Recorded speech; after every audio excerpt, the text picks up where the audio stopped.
Air India flight 171 एक ऐसा हादसा जिसने कई सवाल खड़े कर दिए हैं और आज भी जवाब पूरी तरह मिले नहीं हैं। हाँ बिल्कुल, 12 जून 2025 की बात है ये। अहमदाबाद से लंदन गैटविक जा रहा था विमान, बोइंग 7878 ड्रीमलाइनर। और विमान में 230 यात्री थे, साथ में 12 क्रू सदस्य। बिल्कुल। लेकिन उड़ान भरने के कुछ ही सेकंड्स बाद वो क्रैश हो गया। और जो सबसे चौंकाने वाली बात थी वो ये कि दोनों इंजन एक साथ बंद हो गए।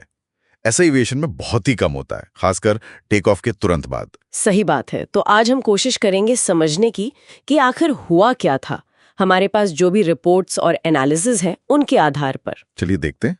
तो फ्लाइट ने दोपहर करीब 1:38 पर अहमदाबाद से टेक ऑफ किया।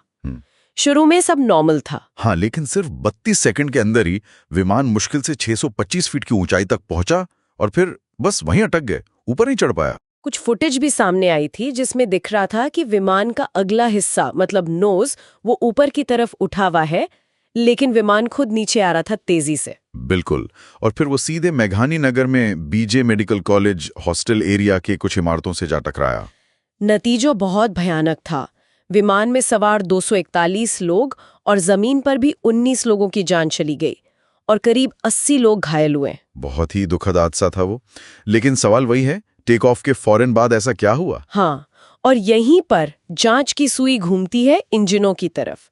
भारत की जो एयर एक्सीडेंट इन्वेस्टिगेशन ब्यूरो है, AIAB, उनकी शुरुआती रिपोर्ट कुछ अजीब बातें बताती है। अच्छा, क्या कहती है रिपोर्ट? रिपोर्ट के मुताबिक कॉकपिट में जो फ्यूल कंट्रोल स्विचेस होते हैं ना दोनों इंजनों के लिए, हाँ, जो फ्यूल सप्लाई कंट्रोल करते हैं, बिल्कुल, वो स्विच लगभग एक ही सेकंड के अंदर रन पोजीशन से कट ऑफ पर चले गए, दोनों एक साथ। ओह, इसका मतलब तो सीधा हुआ कि इंजनों को फ्यूल मिलना बंद हो गया। एग्जैक्टली। और नतीजा, दोनों इंजनों में फ्लेम आउट हो गया, मतलब इंजन बंद। और वो भी टेक ऑफ के इतने क्रिटिकल फेज में। और बात यहीं खत्म नहीं होती। कॉकपिट वॉइस रिकॉर्डर CVR से जो बातचीत सामने आई वो इस मामले को और उलझा देती है। हाँ, मैंने भी पढ़ा था उसके बारे में। काफी कंफ्यूजन था शायद। बहुत ज्यादा। रिकॉर्डिंग में एक पायलट दूसरे से जोर देकर पूछ रहा है, आपने कट ऑफ क्यों किया? और जवाब आता है, मैंने नहीं किया। बाप रे, मतलब उस वक्त कॉकपिट में क्या स्थिति रही होगी? या तो कोई समझ नहीं पाया कि क्या हुआ, या कुछ और। बिल्कुल। अब इंजन बंद हुए तो विमान का एक इमरजेंसी सिस्टम होता है, रैम एयर टर्बाइन यानी RAT। हाँ, वो ऑटोमेटिकली डिप्लॉय हो जाता है पावर लॉस की स्थिति में। वही हुआ, RAT एक्टिवेट हो गया। उसने विमान को थोड़ी इमरजेंसी बिजली और हाइड्रोलिक पावर दी, लेकिन जाहिर है इंजन बंद थे तो थ्रस्ट तो था नहीं। मतलब उड़ने की ताकत खत्म, विमान नीचे ही आएगा। पायलटों ने कुछ सेकंड बाद लगभग 13.38.52 से 56 के बीच फ्यूल स्विच वापस रन पर किए भी, शायद रीस्टार्ट करने की कोशिश क्यों। लेकिन तब तक शायद बहुत देर हो चुकी थी, ऊंचाई बहुत कम थी। हाँ, बहुत देर हो चुकी थी। इस हादसे की जांच भी काफी बड़े लेवल पे हुई। भारत की AIB तो थी ही, अमेरिका की NTSB और ब्रिटेन के एक्सपर्ट्स भी शामिल हुए। हाँ, ब्लैक बॉक्स यानी फ्लाइट डेटा रिकॉर्डर और CVR दोनों मिल गए थे, उनका एनालिसिस हुआ। और सिमुलेशंस भी किए गए होंगे। बिल्कुल। एक्सपर्ट्स ने सिमुलेटर में हादसे के वक्त की सारी कंडीशंस दोहराई, जैसे लैंडिंग गियर नीचे था, फ्लैप्स की क्या पोजीशन थी, RAT एक्टिवेट हो गया था, सब कुछ। लेकिन नतीजा क्या निकला? यही तो अजीब बात है। कोई भी सिमुलेशन ये नहीं बता पाया कि दोनों इंजन का थ्रस्ट एक साथ कैसे खत्म हो गया। इससे शक और पक्का हो गया कि फ्यूल स्विच का कट ऑफ पर जाना ही मुख्य वजह थी। मतलब सिमुलेशन भी पॉइंट कर रहा था कि स्विच मूवमेंट ही प्रॉब्लम थी। यहाँ मामला थोड़ा और पेचीदा हो जाता है। कुछ रिपोर्ट्स में ये भी आया कि हादसे से पहले के 6 महीनों में एयर इंडिया को DGCA से सेफ्टी को लेकर कुछ नोटिस मिले थे। 9 नोटिस थे शायद। अच्छा, ये भी एक एंगल है। हालांकि बाद में जब स्पेसिफिकली फ्यूल स्विच असेंबली की जांच हुई एयर इंडिया के बोइंग फ्लीट में, तो कोई मैकेनिकल खराबी नहीं मिली। तो फिर सवाल वहीं आ जाता है, मानवीय भूल थी या सिस्टम फेलियर? देखिए, यहीं पर 2 अलग-अलग थियरीज हैं। कई अनुभवी पायलट कहते हैं कि ये सोचना कि कोई तकनीकी खराबी से दोनों फ्यूल स्विच ठीक एक ही वक्त पर 1 सेकंड के अंदर बंद हो जाएं, ये मतलब अरबों में एक चांस वाली बात है। उनका इशारा है कि ये शायद किसी ने किया, जानबूझकर या अनजाने में। हाँ, उनका शक उसी तरफ जाता है। लेकिन दूसरी तरफ कुछ एक्सपर्ट्स AAIB की रिपोर्ट में इस्तेमाल हुए शब्द ट्रांजिशन पर सवाल उठाते हैं। ट्रांजिशन मतलब बदल गया, इसमें क्या दिक्कत है? उन्हें लगता है ये शब्द जानबूझकर अस्पष्ट रखा गया है। पायलट ने स्विच ऑफ किया, ऐसा नहीं लिखा, ट्रांजिशन हुआ लिखा। ये शायद किसी ऑटोमेटिक सिस्टम की गड़बड़ी की तरफ इशारा हो सकता है।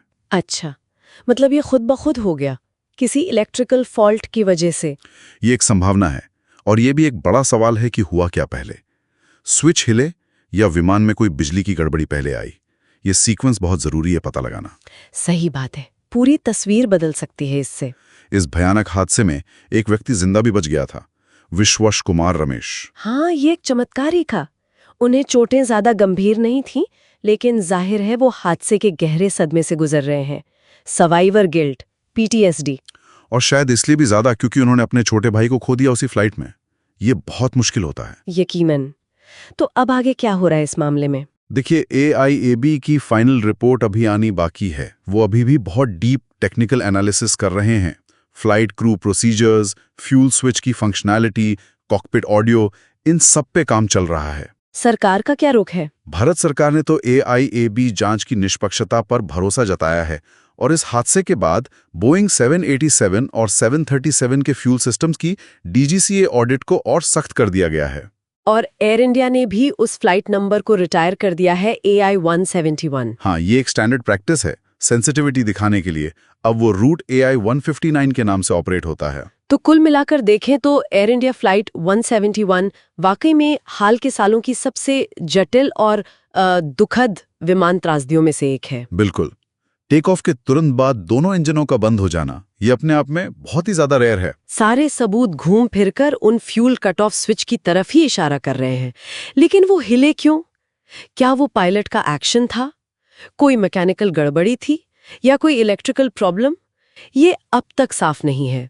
और वो कॉकपिट की बातचीत का कंफ्यूजन और घटना का इतनी तेजी से होना और सिमुलेशंस का भी फेल हो जाना उसे दोहराने में, ये सब बताता है कि अभी बहुत कुछ है जो हमें नहीं पता। हाँ, और शायद सबसे बड़ा सवाल जो हमारे मन में रह जाता है वो यही है, आखिर वो स्विच क्यों हिले? क्या ये जानबूझकर हुआ, अनजाने में, या किसी ऑटोमेटेड सिस्टम की वजह से? ये हादसा हमें ये भी याद दिलाता है कि जब इतनी कॉम्प्लेक्स टेक्नोलॉजी फेल होती है तो इंसानी पहलू कितना भारी पड़ जाता है।